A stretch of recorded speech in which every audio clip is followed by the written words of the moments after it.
انتہائی عزت و تکریم کے لائق بزرگوں، عزیز دوستوں اور بھائیوں، اسلام کی جو بے شمار خوبیاں ہیں ان میں سے ایک اہم خوبی یہ ہے کہ یہ معتدل دین ہے، افراط و تفریط سے بچتا ہے، ہمیشہ درمیانی راہ اختیار کرنے کا حکم ارشاد فرماتا ہے، نہ اس طرف جھکتا ہے نہ اس طرف جھکتا ہے، بلکہ حدیث پاک میں ارشاد فرمایا کہ جو درمیانہ راستہ اختیار کرتا ہے وہ کبھی تنگ نہیں ہوتا۔ انسان کو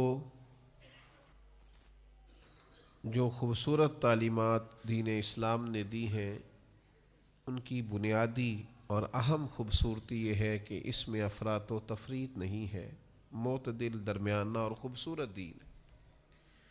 اور اللہ تعالیٰ نے قرآن مجید میں یہ ارشاد بھی فرمایا کہ ہم نے تمہیں امت وسط بنایا ہے، تم درمیانی امت ہو۔ ہمارا یہ مزاج ہوتا ہے کہ ہم کسی بھی طرف بعض اوقات بہت زیادہ جھکاؤ کر لیتے ہیں۔ لازمی بات ہے جب ایک طرف جھکاؤ ہوگا کہ دوسری طرف سے صرف نظر ہو جائے گی، تو مبالغے سے بچنا، معتدل رہنا ہر کام میں بڑا ضروری ہے۔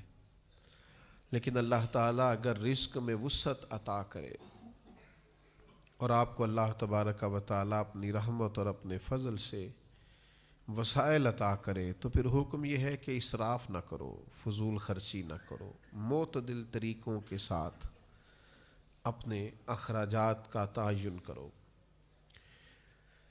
لوگوں کا خیال یہ ہوتا ہے کہ کمانا ایک فن ہے، ذرائع آمدن بڑھا لینا ایک کمال ہے، اور مختلف کاروبار کرنا، سائیڈ بزنس کرنا یہ شاید کامیابی کی علامت ہے۔ لیکن دانشور یہ کہتے ہیں، بزرگ یہ کہتے ہیں، بڑے لوگ یہ فرماتے ہیں کہ کمانے سے زیادہ مشکل فن بھی اسے لگانا ہے۔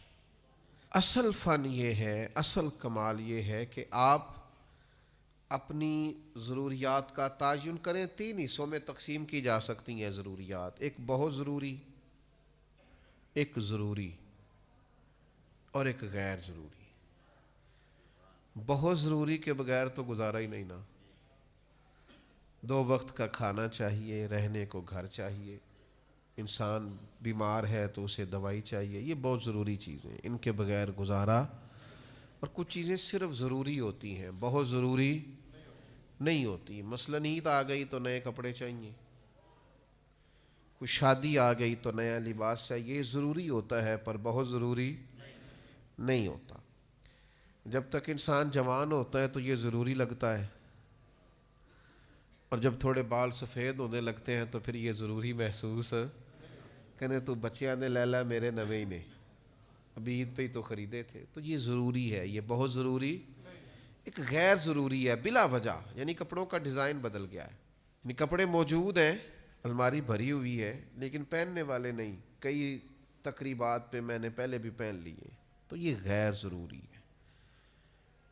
غیر ضروری سے بچنا بڑا ضروری ہے، یہ غیر ضروری سے بچنا بڑا ضروری ہے۔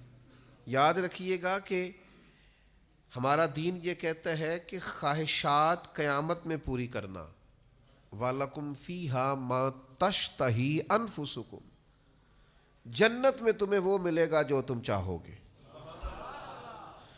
تمہیں جنت میں وہ ملے گا جو تم چاہو گے۔ خواہشات قیامت میں پوری کرنا، دنیا میں صرف ضروریات پوری کرو۔ وہ جو اندر تمہارے جنون اٹھتا ہے کہ یہ خواہش بھی پوری ہونی چاہیے، یہ خواہش، وہ جنت میں پوری ہوگی۔ تم کسی چیز کی طلب کرو گے وہ پہلے سے تمہارے لیے تیار ہوگی۔ لیکن یہاں تھوڑا سا معتدل، لیکن اسراف سے بچنا ہے، کنجوس نہیں ہونا، یعنی جہاں لگانے چاہیے وہاں بھی نہ لگانا، یہ کنجوسی ہے، یہ بخل ہے، اس سے دین منع کرتا۔ لیکن بلا وجہ کا اسراف کرنا، دیکھیے قرآن مجید کہتا ہے کلو وشربو، کھاؤ پیو، ولا تسرفو، اسراف نہ کرو، فضول خرچی نہ کرو۔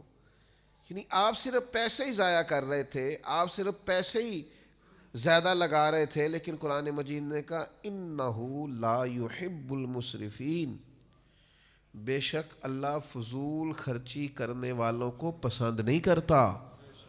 یعنی یہ تم مت سمجھنا کہ میں نے صرف پیسے ضائع کیے ہیں یہ کوئی بری بات ہی نہیں. فرمایا یہ جو تم نے پیسے ضائع کیے ہیں تو یہ تم نے اللہ کا ناپسندیدہ کام کیا. تم اپنے کریم رب کی رضا والا کام نہیں کر رہے, محض پیسہ ہی نہیں ضائع ہوا. یہ ایک روحانی مسئلہ ہے کہ تمہیں فضول کاموں سے بچنا چاہیے. آپ کے پاس جتنا بھی ہے کیا حرج ہے, بڑی جگہ ہیں لگانے والی, آپ اللہ کے راستے میں لگائیں, آپ غریبوں پر خرچ کریں, آپ بیواؤں کی مدد کریں, آپ کسی دین کے کام میں لگا لیں. لیکن یاد رکھیے گا کہ بہت زیادہ مال بھی ہو تو اس وقت بھی اسے ضائع کرنے کی اجازت نہیں ہے. ہمارے ہاں نا ہوتا ہے ضائع بعض لوگوں کے پیسے, اور ایک تھوڑی دیر کے لیے رک کے یہ بھی سمجھیے گا کہ بعض لوگ ایسے ہیں جو بہت عروج پہ تھے مالی طور پر, لیکن وہ پھر زوال پذیر ہوئے. کہیں نہ کہیں ان کو اللہ تعالیٰ نے وسعت رزق عطا کی تھی, لیکن پھر وہ کیوں زوال پذیر ہوئے کہ انہوں نے اس نعمت کی قدر نہیں کی, بیکار بڑا لٹایا. بعد میں وہ شکوے کرتے ہیں میں نے فلانے کو بھی دیا, میں نے فلاں کو بھی دیا, میں نے فلاں کی مدد بھی کی. تو کئی دفعہ کہنے کو دل کرتا ہے جناب کیوں کی آپ نے بلا وجہ, فلاں کی شادی پہ میں اتنے دے آیا, کیوں دے آئے آپ نے قدر ہی نہیں کی, اللہ نے آپ کو دیا تھا. آپ کو ضرورت کی جگہ پہ لگانا چاہیے. خرچ اگر کرنا چاہیے تھا تو دیکھنا چاہیے تھا کسی مسکین, یتیم, ضرورت مند کی مدد کرتے. آپ نے بس وہ مجھے فلاں نے بلا لیا اور مجھے اس نے بڑا کہا اور مجھے چودھری مان لیا تو لہذا میں لٹا آیا. تو آپ کے اس رویے نے بے برکتی پیدا کر دی. یہ رویہ یعنی دیکھیے ایک حدیث کی روشنی میں اس سارے مفہوم کو سمجھیے گا. حضور نبی رحمت صلی اللہ تعالی علیہ وسلم کریم ارشاد فرماتے ہیں, میرے نبی پاک صلی اللہ تعالی علیہ وسلم بیان کرتے ہیں, حضور فرماتے ہیں تم نہر پر بھی وضو کر رہے ہو نا, پھر بھی تمہیں پانی ضائع کرنے کی اجازت نہیں. یعنی تمہارے پاس اتنا وسیع پانی موجود ہے کہ نہر ہی چل رہی ہے, تو وہاں بھی تمہیں یہ اجازت نہیں دی جا سکتی کہ تم پانی کو ضائع کرو. وہاں بھی جتنی تمہاری ضرورت ہے اتنا پانی حاصل کرو, ضیاء کی یہاں بھی گنجائش نہیں ہے. لیکن وہ جناب کمال ہو گئی, یہ بھی کھا لو وہ بھی کھا لو. ہمارا احباب سے ملنا ہوتا ہے, لوگ دین کے نام پر محبت کرتے ہیں, تو بعض جگہوں پہ کھانے کی دعوتوں پر جانے کا اتفاق ہوتا ہے تو 10 کھانے, تو ہم ان سے کہتے ہیں میاں نہیں کھا سکتے. آپ نے ایک ہی کھانا پکا ہوا ہوتا تو بڑا اچھا تھا, ایک روٹی کھانی ہے. اور وہ یہ ہوتا ہے کہ آپ کبھی تجربہ کر کے دیکھ لیں گھر میں کہ وہ ایک سالن صاف سا پک جائے تو وہ چل جاتا ہے گزارا بہترین سا. جب آپ کے پاس 10-15 قسم کے آپشن ہو تو بعض اوقات تو دیکھ کے پیٹ بھر جاتا ہے.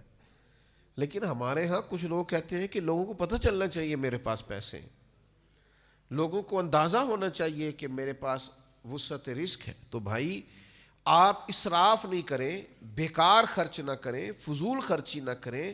یہ عمل اتنا خطرناک ہے. آپ نے سارے پیسے بھی کما لیے ہیں تو پھر بھی اس کے آپ مالک نہیں, مالک حقیقی تو اللہ تعالیٰ ہے.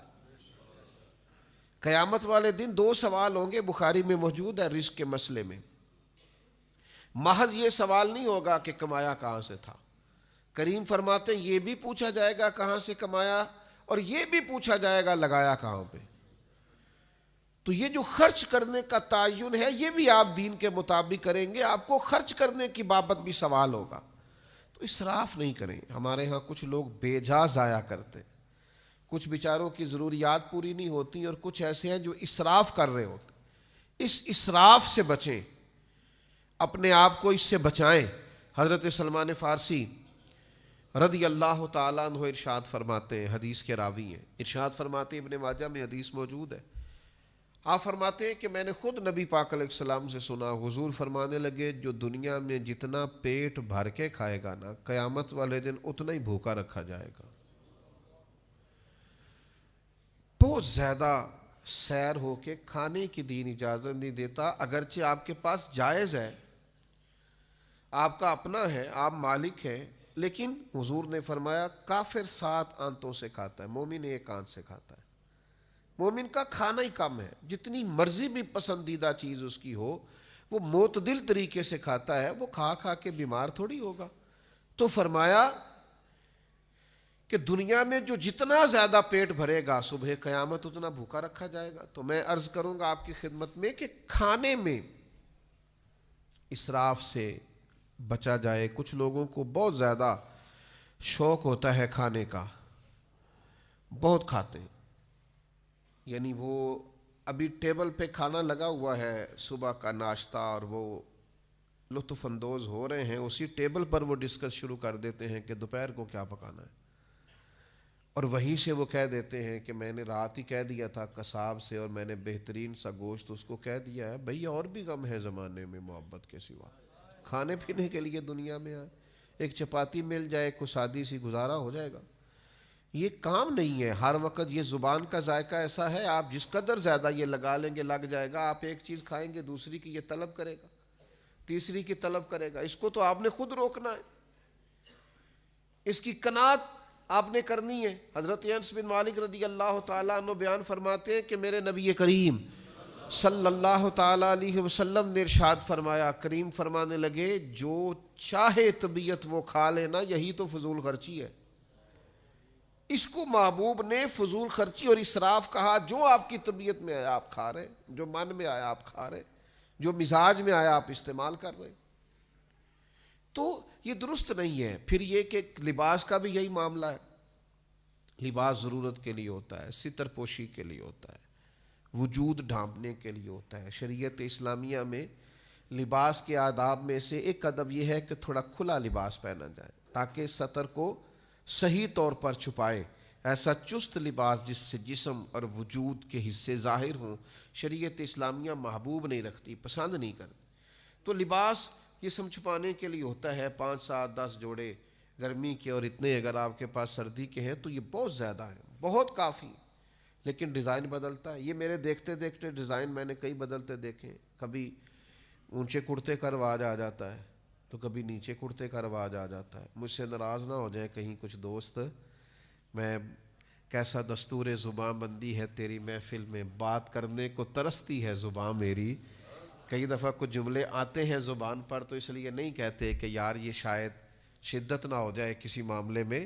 یعنی یہ تنگ پانچوں کا پاجامے کا کچھ عرصہ پہلے رواج آیا تھا کہ تھوڑا سا نا پاجامہ، پہلے تو لوگ پینٹ کو جیبیں لگاتے تھے، پھر شلوار کو لگانے لگے اور اس کا پاجامہ بننے لگا. تو کئی سیانے بزرگ لوگوں نے بھی سلوا لیے، سمجھدار لوگوں نے وہ پاجامے سلوا لیے. تو ایک دوست سے تو میں نے عذرائے محبت پوچھا بھی، میں کہا کتوں بنوایا ہی؟ تو پریشان ہو گیا. میں نے کہا پریشان نہ ہو، میں نے نہیں بنوانا، لیکن آپ پریشان نہ ہو. لیکن ہمارا مزاج یہ ہے، طبیعت یہ ہے، لب و لہجہ یہ ہے کہ ہم اسراف کرتے ہیں، فضول خرچی کرتے ہیں، ہم چیزوں کو سمجھتے نہیں. تو شریعت یہ کہتی ہے کہ آپ بیکار چیزوں سے بچیں، اسراف سے بچیں، غلط جگہ خرچ کرنے سے بچیں. اپنے یہ فن سیکھیں کہ کس طرح کر کے آپ نے اپنے اخراجات کو مینج کرنا ہے.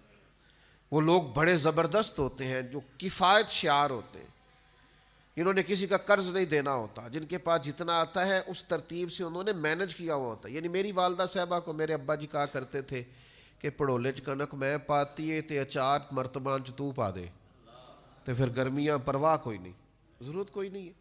تو آپ اسراف سے جس حد تک بچ سکتے ہیں، جس حد تک بچ سکتے ہیں اپنے آپ کو بچائیں. اور یہ جو لباس آج ہمارا رواج بنا ہے کہ فیشن کا لباس پہننا ہے اور انوکھا سا لباس پہننا ہے اور انفرادی سے کپڑے پہننے ہیں اور ڈیزائن والے کپڑے پہننے ہیں، آپ کو پتہ ہے کتنا سخت حکم صحیح حدیث میں موجود ہے. نبی کریم علیہ الصلوۃ والسلام نے ارشاد فرمایا، جس شخص نے دنیا میں دکھاوے کا لباس پہنا، لوگ مجھے دیکھیں اور مجھ سے میری بہنیں، بیٹیاں، مائیں ناراض نہ ہو جائیں. یہ عورتوں میں بعض اوقات یہ شدت زیادہ پائی جاتی ہے کہ یہ تو میں نے پچھلی تقریب پہ بھی پہنا تھا، اب یہ کہ میں پھر پہنوں. بڑے بھاری بھرکم لباس، بڑے مہنگے لباس شادی بیاہ کی تقریبات میں جو ایک آدھ دفعہ پہنے جا سکتے ہیں اور پھر وہ ساری رقم ضائع ہو جاتی، اور اس سے ضرورت کیا ہوتی ہے کہ تھوڑا نظر آئے. تو کریم کیا فرماتے؟ حضور فرمانے لگے کہ جس نے دنیا میں دکھاوے کا لباس پہنا، اللہ قیامت کے دن اسے ذلت کا لباس پہنا دے گا اور رسوا کر دیا جائے گا. آپ عاجزی کا، انکساری کا، دیکھیے حضور سادہ لباس پہنتے، سادہ ہوتا لیکن بڑا ہی صاف ستھرا ہوتا، خوشبوؤں کے حلے آتے، نکھرا ہوا ہوتا. یعنی حضور نے پابند کیا اپنے غلاموں کے کہ جمعے والے دن کوئی بغیر غسل کے مسجد میں نہ آئے. آپ کا لباس اجلا ہو، ستھرا ہو، نکھرا ہو، خوبصورت ہو، لیکن یہ ضروری نہیں ہے کہ وہ بہت مہنگا ہو، اس میں بہت زیادہ وسعت پائی جائے اور بہت زیادہ وہ پیسوں کا ہو. آپ اس میں احتیاط کریں اور رزق کو ضائع ہونے سے بچائیں. حضور علیہ السلام گھر تشریف لائے تو ویسے بھی حضور علیہ السلام کے کاشانہ نور میں یہ پہلے سے طریقہ موجود تھا کہ مہینہ مہینہ تو چولہا ہی نہیں جلتا تھا، بس کھجور پانی پہ گزارا ہو گیا. اور کھانا اتنا ہی کھانا چاہیے جس سے کمر سیدھی ہو، بہت زیادہ کھا کے تو انسان بیمار ہو جاتا ہے. تو کریم گھر تشریف لائے تو ایک روٹی کا ٹکڑا چھوٹا سا کسی کونے میں زمین پہ پڑا تھا. اللہ کے محبوب علیہ السلام نے اسے اٹھا لیا اور پھر فرمایا عائشہ اس رزق کی قدر کرو، یہ کسی گھر سے ناراض ہو جائے تو لوٹ کے نہیں آیا کرتا. یہ اللہ نے تمہیں دیا ہے، تمہارے گھر میں وسعت آئی ہے. یعنی اس گھر کی بات ہے جہاں مہینہ مہینہ چولہا نہیں جلتا، لیکن اب کس طرح سے رزق ضائع ہوتا ہے، کس طرح سے سرمایہ ضائع ہوتا ہے، کس طرح سے کچرے کے ڈھیر میں چیزیں ملتی ہیں، کس طرح سے ہم اپنی چیزوں کا خیال نہیں کرتے، احتیاط نہیں کرتے. تو جب آپ احتیاط کرتے ہیں، جب آپ کے رویے کے اندر تھوڑا سا اسراف سے بچنا ہوتا ہے، آپ کا طرز زندگی محتاط ہوتا ہے. زندگی میں سب سے زیادہ معزز وہ شخص ہوتا ہے جو قناعت پسند ہوتا ہے، جسے کسی کے سامنے ہاتھ نہیں پھیلانا پڑتا. یہ سب سے بڑی زندگی کے اندر وقار والی چیز ہے. اب دیکھیے نا مسند امام احمد بن حنبل میں یہ حدیث کیسے چمکتی ہے، اور اس کے لفظوں کا حسن اور حضور کے بتانے کی رانائی دیکھیے گا. ایک صحابی نے عرض کی حضور عزت کیا ہے؟ فرمایا رب نے جو تجھے دیا ہے اس پہ راضی ہو جا، اللہ عزت عطا کر دے گا. یا رسول اللہ صلی اللہ علیہ وسلم ذلت کیا ہے؟ تو محبوب فرمانے لگے لالچ نہ کرنا، ہرس نہ کرنا، کسی کے پیسوں کی طرف نہ دیکھنا، کسی کی جیب پر نظر نہ کرنا، ورنہ تو ذلیل ہو جائے گا. ہرس، ہوس، طمع یہ بندے کو رسوا کر دیتا. اور اللہ نے جو دیا ہے اس پر قناعت اختیار کرنا، اس میں اپنے اخراجات کو مینج کرنا، بغیر ہاتھ پھیلائے کفایت شعاری کے ساتھ اپنے معاملات زندگی کو چلانا، اللہ نے جو دیا ہے اس کے اندر رہ کے اپنا وقت گزارنا، یہ عزت والا معاملہ ہے. ہم شکوہ کر رہے ہوتے ہیں لوگوں کا، فلاں بڑا امیر ہے میرا بھائی پر میری طرف توجہ نہیں کرتا. او میرے بھائی آپ کو اللہ تعالیٰ نے بڑی نعمتوں سے نوازا ہے، آپ نے دیکھا کیوں امیر بھائی کی طرف؟ فلاں رشتہ دار بڑا آگے نکل گیا، آپ کیوں شکوہ کر رہے ہیں اس کا؟ جو رازق اس کا ہے وہی آپ کا ہے.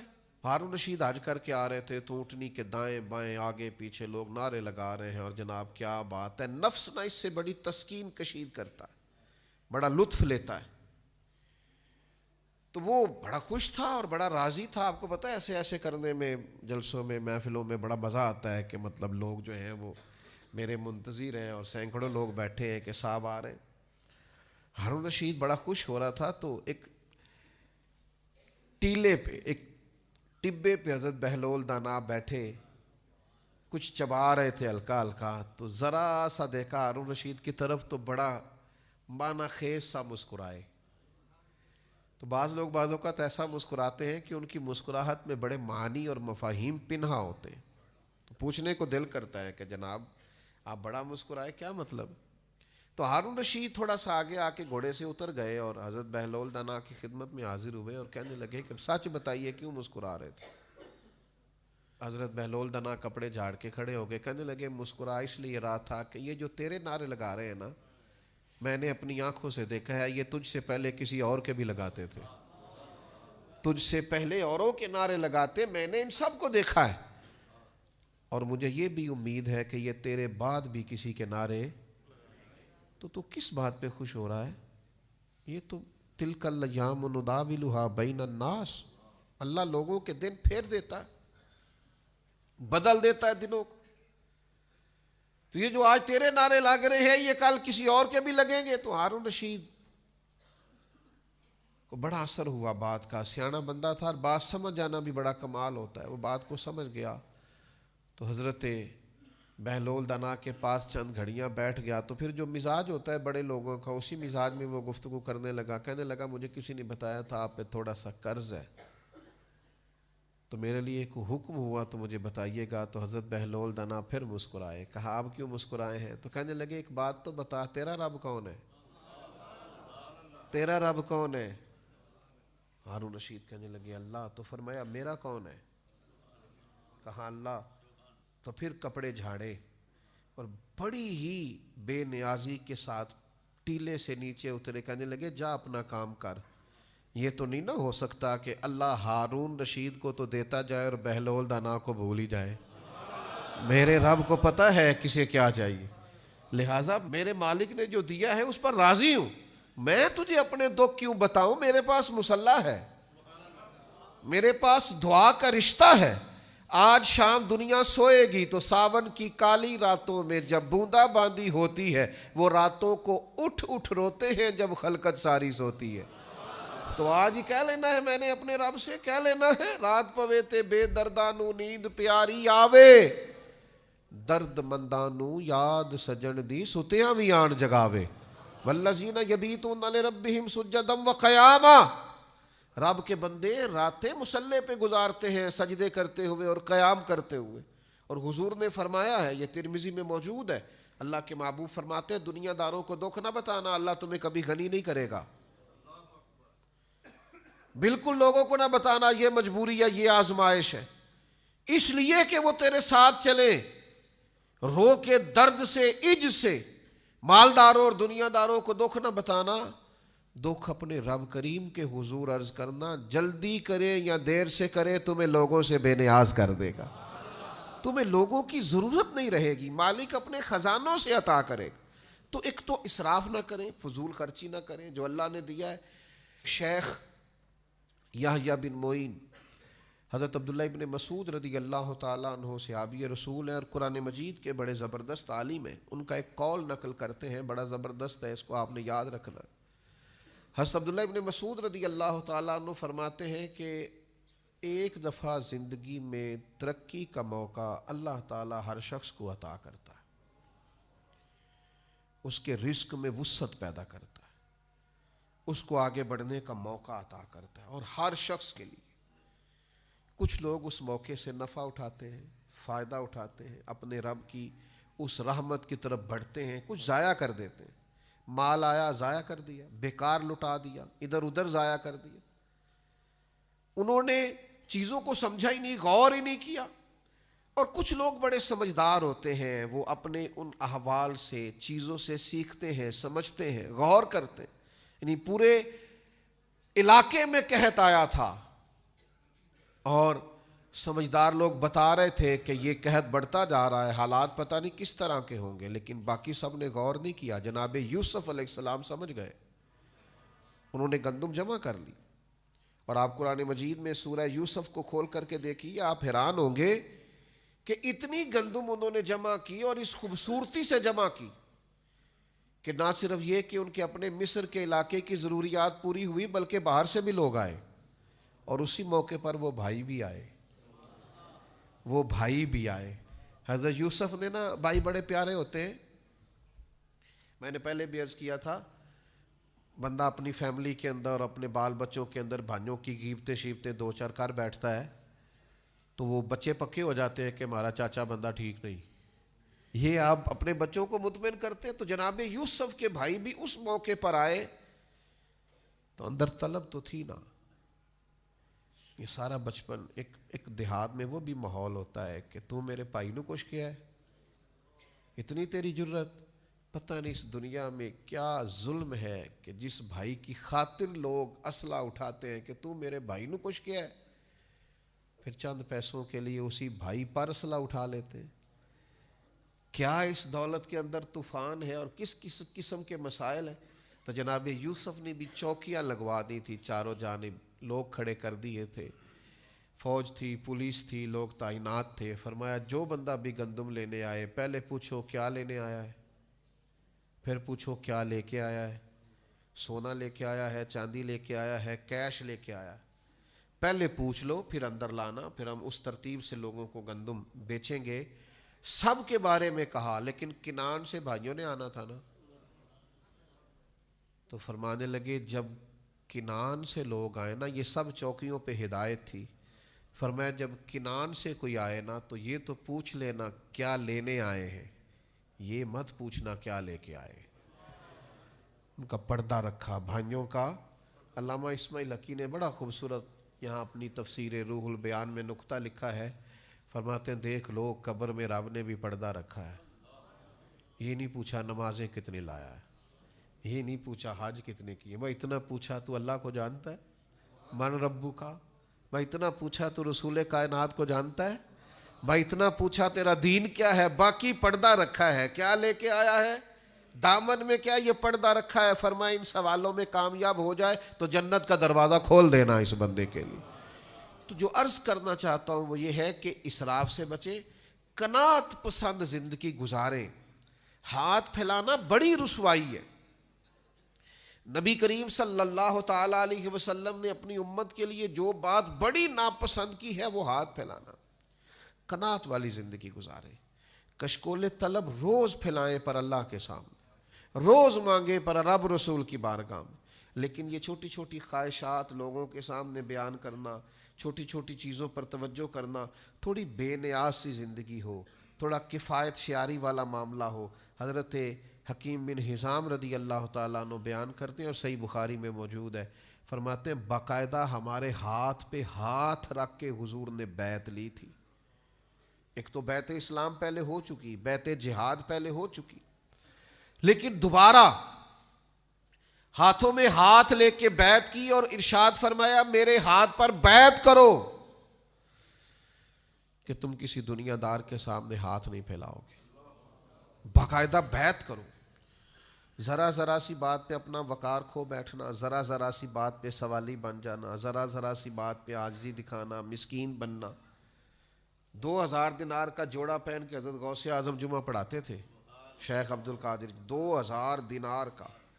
تو اہلیہ کہتی تھی حضرت شام کا تو کھانا کوئی نہیں گھر میں، فرمانے لگے یہ لباس اس لیے پہنتا ہوں کہ کوئی مجھے سوالی نہ سمجھے، کوئی یہ نہ کہے کہ ہمارے شیخ کو ضرورت ہے تو میں تھوڑا ان کے گھر میں لنگر پہنچاؤں، یہ لباس اس لیے پہنتا ہوں کہ میرا اور میرے رب کا راز قائم رہے۔ حضرت حکیم بن حزام فرماتے کہ بیعت لی سرکار نے اور فرمایا یہاں میرے ہاتھ پر بیعت کرو کہ تم کسی کے سامنے سوال قربان جائیں۔ 80 سال سے زیادہ عمر ہو گئی تھی حضرت حکیم بن حزام، گھوڑے پہ بیٹھے ہوتے تھے، ہاتھ سے درہ گر گیا، خادم قریب کھڑا تھا، غلام قریب کھڑا تھا، اسے نہیں کہا کہ میرا درہ پکڑا دے، گھوڑے سے نیچے اترے، پھر درہ اٹھایا، دوبارہ گھوڑے پہ سوار ہونے لگے تو بڑھاپا تھا، کچھ تکلیف ہوئی، ذرا مشکل سے چڑھے تو خادم کہنے لگا حضور اتنے سے کام کے لیے اترے تھے تو مجھے بتا دیتے، میں پکڑا دیتا۔ تو آنکھوں میں آنسو چمک آئے، فرمانے لگے کیسے بتا دیتا، اپنے نبی سے وعدہ کیا ہے کسی کے سامنے ہاتھ نہیں پھیلاؤں گا، کسی سے سوال نہیں کروں گا، جو خود کر سکتا ہوں وہ کسی سے کہوں گا۔ میرے بھائیوں، میرے بزرگوں، زندگی میں اسراف سے بچ کر قناعت پسندی یہ بہت بڑی خودداری ہے۔ آپ وزادار ہو اس میں بڑا کمال ہے، آپ کے لب و لہجے میں استغنا ہو، لاپرواہی ہو، یہ بہت بڑی نعمت۔ یعنی صحابہ آئے ہجرت کر کے مکہ مکرمہ سے مدینہ طیبہ، تو سب کو حضور نے بھائی بھائی بنایا، اور اتنی بڑی مثال پورے عالم انسانیت میں گئی کہ لوگوں نے اپنے چلتے کاروبار بھی آدھے کر کے اپنے بھائیوں کو دے دیے۔ لیکن حضرت عبد الرحمن ابن عوف، کچھ لوگ بڑے بے نیاز ہوتے ہیں، وہ بس اللہ کی ذات پر بھروسہ کرتے ہیں، وہ ان کا بھی حضور نے ایک انصاری کو بھائی بنایا تھا، تو انہوں نے کہا میرا مکان بھی آدھا تیرا ہے، کاروبار بھی تیرا ہے، یہ پیسے بھی تیرے ہیں، فکر کوئی نہیں کرنی۔ تو آپ فرمانے لگے میرے بھائی تیرا بڑا شکریہ، تو نے جو دیا تھا وہ آ گیا، مجھے 1 رات ہو گئی ہے مدینے آئے ہوئے، مجھے منڈی کا رستہ بتاؤ، یہاں تجارتی منڈی کہاں ہے، میں انشاءاللہ صبح جاؤں گا اور جا کے محنت کروں گا اور میرا رب فضل فرمائے گا اور مجھے اپنے کرم سے اپنی رحمت سے رزق عطا کرے گا۔ میری خواہش یہ ہے کہ مجھے اللہ دے اور میں تیرے ساتھ بھی کوئی خدمت کرنے والا بنوں۔ تو قوت بازو پر وہ ہمارے نوجوان اللہ فضل کرے. میرا تو چھوٹا سا تجربہ یہی ہے، میں جس سے پوچھتا ہوں آپ کیا کرتے ہیں، کہتے ہیں میں نے کاغذ جمع کرائے، باہر جانا ہے. تو بھائی جب باہر جائیں گے تو چلے جانا، ابھی تو یہاں ہے نا، یہاں تو کچھ کریں. ایک ہی پیشہ برا ہے کسی کے سامنے ہاتھ پھیلانا، باقی جو ریڑھی لگاتا ہے بڑا عزت والا آدمی، جو صبح جھاڑو دے کے رزق کماتا ہے، اس کی بڑی بات ہے. اور اقبال کہتے ہیں غیرت ہے بڑی چیز جہانے تگ و دو میں، پہناتی ہے یہ فقر کو تاج سر دارا، اور گردن کو جھکا دیتا ہے خیرات کا پتھر، جہاں میں مانگنے والوں کے سر کبھی اونچے نہیں ہوتے. میرے عزیز آپ یہاں ہیں تو محنت کریں، اپنی مٹی پہ چلنے کا سلیقہ سیکھو. سنگ مرمر پہ چلو گے تو پھسل جاؤ گے. محنت، جد و جہد، کاوش، کوشش. ہم نے سرکاری اسکول میں تعلیم پائی ہے. ایسے دوست بھی، کلاس فیلو بھی ہم نے رکھے ہیں جو 3 مہینے کی چھٹیوں میں مزدوری کرنے لگ جاتے تھے. کہتے تھے ابا جی اتنا بوجھ نہیں اٹھا سکتے، ان سے فیس لینے کو دل نہیں چاہتا، تو کوشش کرتے ہیں کہ چلو کوئی یہ 3 مہینے ہیں تو کوئی مزدوری کر لیں، پارٹ ٹائم شام کو کوئی کام کر لیں. زیادہ تعلیم ان لوگوں نے حاصل کی ہے جو آدھی قیمت میں اردو بازار سے کتابیں لیتے تھے، اور پھر جب پڑھ لیتے تھے تو پھر وہ بیچ دیتے تھے کہ ہمیں اگلے سال کی کتابیں بھی خریدنی ہیں. لیکن کفایت شعار تھے، محنتی تھے، جد و جہد کا جذبہ رکھتے تھے. یہ بڑا عجیب دور آیا ہے جب لوگوں کو دعوتیں کھانے کا شوق ہے. آج تجھے پالٹی ڈالیں گے تو کل پرسوں کو کہیں گے تو ترسوں اس کو کہیں گے. تو یہ مزاج آپ کو آہستہ آہستہ کمزور کر دے گا، ذہنی طور پر بھی، قلبی طور پر بھی، اخلاقی طور پر بھی. وہ لوگ بڑے حسین تھے. یہ یہاں ایک بڑے امیر باپ کا بیٹا بچہ پڑھنے آ گیا تو گھر میں بڑے شکوے کرتا تھا وہ کہ جناب آپ مجھے خرچہ نہیں دیتے. تو میں نے اسے ایک دن مزدور دکھائے کام کرتے ہوئے. وہ دوپہر کو روٹی لاتے ہیں نا اپنے گھر سے، صبح لے آتے، تو وہ دوپہر کو سارا سالن پونے کو لگ جاتا ہے، اچار بھی. تو پھر وہ جیسے ہاتھ دھوتے ہیں اور خود سے وہ کپڑا بچھا کے بیٹھتے ہیں، اور وہ ایک سادی روٹی کھا کے جب آسمان کی طرف دیکھتے ہیں تو دعا چاہے انہیں صحیح پڑھنی نہ بھی آئے تو ان کے چہرے کا رنگ بتاتا ہے کہ رواں رواں اپنے رب کا شکر ادا کر رہا. تو یہ زندگی معنی خیز ہے، یہ با کمال زندگی ہے. تو اپنے اندر اس خوبصورتی کو لائیے، اس حسن کو پیدا کیجئے، جذبہ محنت لائیے، جو اللہ نے دیا ہے اس میں سے اپنے آپ کو مینج کیجئے. کہیں بھی کسی بھی مقام پر فضول خرچی سے، اسراف سے، تبذیر سے اپنے آپ کو بچائیے. ولا تسرفوا، فضول خرچی نہ کرو. انہ لا يحب المسرفین، اللہ تعالیٰ فضول خرچ کرنے والوں سے محبت نہیں کرتا. قناعت کے ساتھ اپنی زندگی کو مینج کیجئے. اللہ تعالیٰ توفیق عمل عطا کرے.